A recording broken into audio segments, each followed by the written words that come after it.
બાબતે તેના દ્વારા રજૂઆત કરવામાં આવી છે.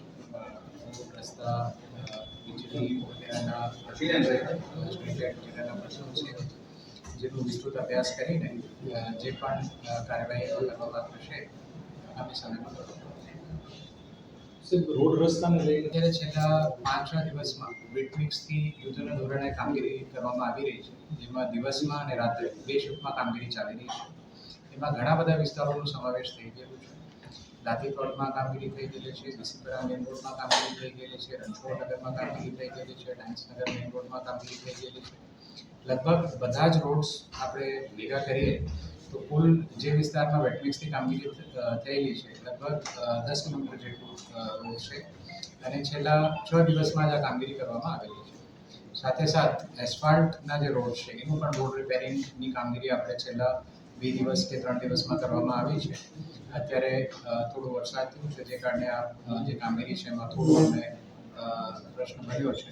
અધરવાઇઝ આ કામગીરીમાં પણ જે શહેરના પ્રમુખ રોડ્સ છે, દાખલા તરીકે સુપર ટોકીઝ નજીકનો વિસ્તાર, સાથે સાથ જે નહેરુ ગેટથી દરબારગઢ સુધીનો વિસ્તાર છે, આ તમામ રોડ્સના એસ્ફાલ્ટ બેઝડ રિસર્ફેસિંગ પણ કરવામાં આવે છે.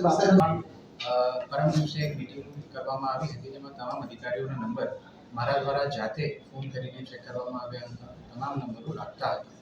એ જે રિવાઇઝડ યાદી છે, અમે પરમ દિવસે અમારી જે વિસ્તૃત રિવાઇઝડ પ્રેસ બ્રીફ આવી છે એમાં નંબર્સ પણ શેર કર્યા છે. હવે કોઈ જે ફરિયાદોની સંખ્યા છે એ થોડી વધુ હોય અને વરસાદનું સિઝન હોય ત્યારે ઘણી વાર એવું બનતું હોય છે કે કોઈ જ્યારે અરજદાર ફોન કરતા હોય ત્યારે ઓલરેડી એમનો ફોન ચાલુ હોય છે. એવા કેસમાં પણ એવા નંબરો નોંધીને એમને પાછો રિસ્પોન્સ આપવામાં આવે એ પણ સૂચના મેં આપી.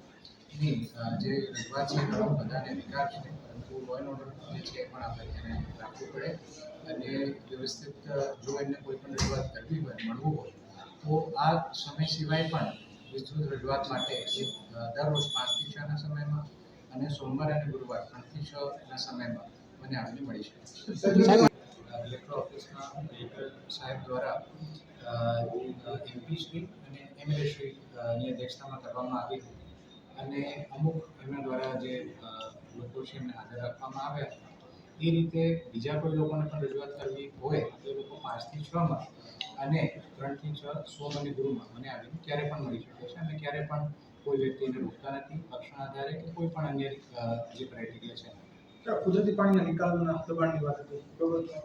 હા, જે કુદરતી રેણ છે કે જેને આપણે ભૂખડા કહીએ છીએ, એમાં જે દબાણો છે એ મારા ધ્યાન ઉપર છે અને આઈડેન્ટિફાઈ પણ કરેલા છે અને એ અમે દૂર કરવાની કાર્યવાહી પણ કરશું. એમાં જે રેસિડેન્શિયલ દબાણો છે એ બાબતે અમુક સુપ્રીમ કોર્ટની ગાઈડલાઇન છે, સ્પેશિયલી ચોમાસા એનું પણ અમારે ધ્યાન રાખવાનું થશે અને એના આધારે અમે આગળની કાર્યવાહી જે લો એન્ડ ઓર્ડર છે એ આપણી પ્રાયોરિટી હોય છે. લોકો રજૂઆત કરવાનો પૂરો અધિકાર છે, પરંતુ કોઈ પણ રીતનું જો સરકારી સંપત્તિ છે એનું નુકસાન થાય એ કોઈ પણ સંજોગોમાં સ્વીકારી ન શકાય. એ ધ્યાનમાં લઈને કામગીરી કરવામાં આવી હતી પોલીસ દ્વારા.